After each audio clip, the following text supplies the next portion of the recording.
Okay, so I just spent a bunch of time making a whole video on this, and then it didn't save. So now I have to do it again. So if I go through it a little quicker or quickly, I apologize. But last class we had to do our basic derivative rules, the power rule, pull the power out in front, reduce it by 1. You're also going to have to find the derivatives of your 6 trig functions. The only ones we're going to start with today are sine and cosine. We're going to have to know how to find the derivative of sine and the derivative of cosine. And these are just rules that you're going to have memorized, to be honest. So here we go. The derivative of sine of x is going to be cosine of x. Pretty easy peasy. The derivative of sine is cosine. The derivative of cosine is not sine, but it's going to be negative sine.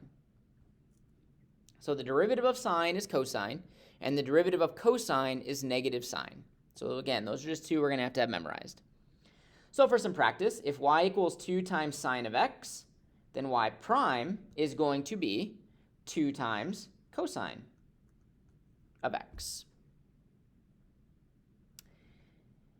If y equals x plus cosine of x, remember this notation is asking us to find the derivative. So the derivative of y with respect to x is equal to, well, the derivative of x is just 1, and the derivative of cosine of x is negative sine of x.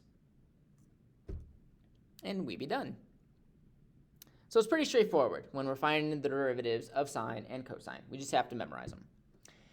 Okay, sometimes in this class, I shouldn't say sometimes, but a lot of times in this class, you guys are going to be asked about derivatives or instantaneous rates of change, meaning how fast is something going at any one instantaneous moment in time. That's what derivative is.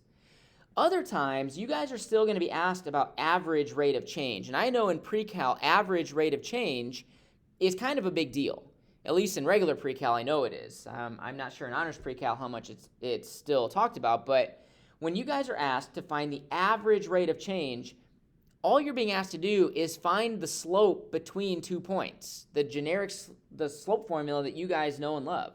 So average rate of change is talking about slope. Instantaneous rate of change is talking about derivative. You will be asked about both. You'll be asked to find each one of these things. So to put this into notation, if it asks for the average rate of change of f from a to b, well, it's going to be y2 minus y1, but we'll call it f of b minus f of a over b minus a. They're just asking you to find the slope between those 2 points. If they are looking for the instantaneous rate of change, well, now we're looking for the derivative of the function at a certain point. So anytime they ask about average rate of change, they're going to be asking about it over an interval. Anytime they're asking about instantaneous rate of change, they have to ask about that at one certain point in time. That's the difference. So they give this function here, t squared minus 1 on the interval 2 to 2.1. Find the average rate of change over the interval. So all we need to find is the slope between 2 and 2.1, which means we have to start by finding the y values at 2 and 2.1, the outputs. So f of 2 is going to be 3.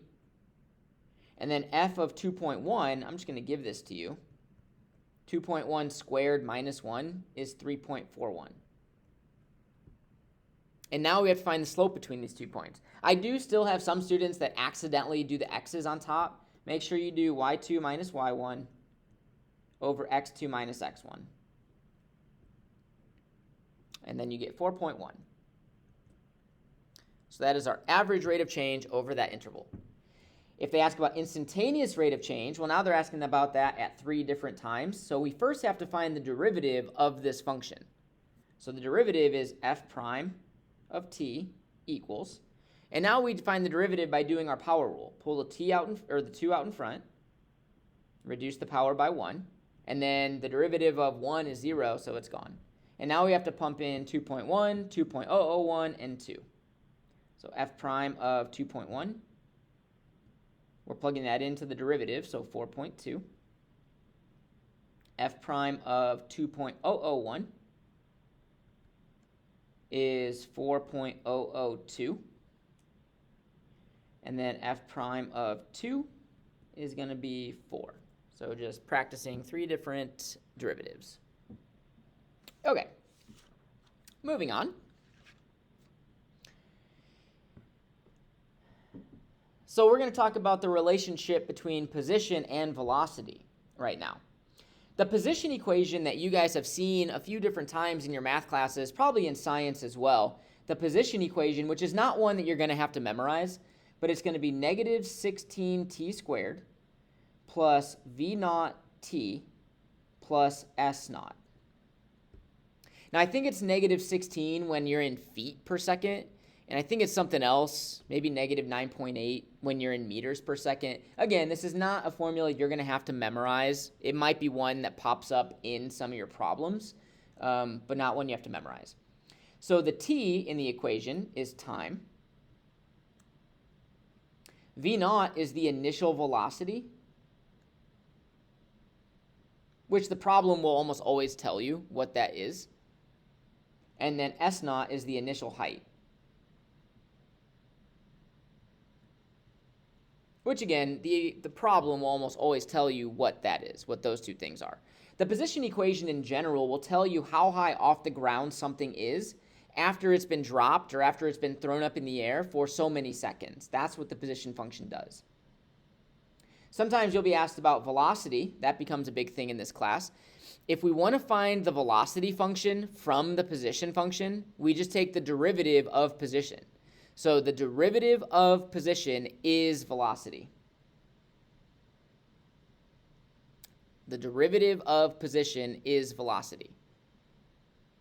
Sometimes you'll be, and remember, velocity will tell you direction also. So, if something's falling down or if something's moving to the left, depending on the scenario, velocity will be negative. If it's moving up or moving to the right, velocity will be positive. And sometimes questions will ask about speed. If you're ever asked about speed, well, speed is the absolute value of velocity. So they're the same number, but speed is always positive.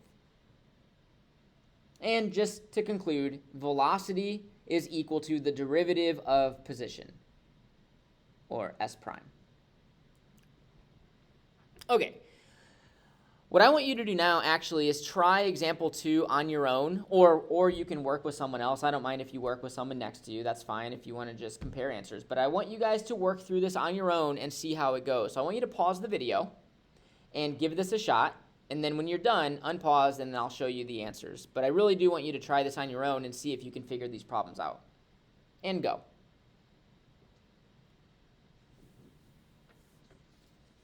Okay. So we're going to see how you did. Dynamite blasts this rock up. It tells you the initial velocity. And it gives you the position function. When it says how high does the rock go, okay, I want you to think, we have to start thinking about in terms of calculus and velocity and things like that, right?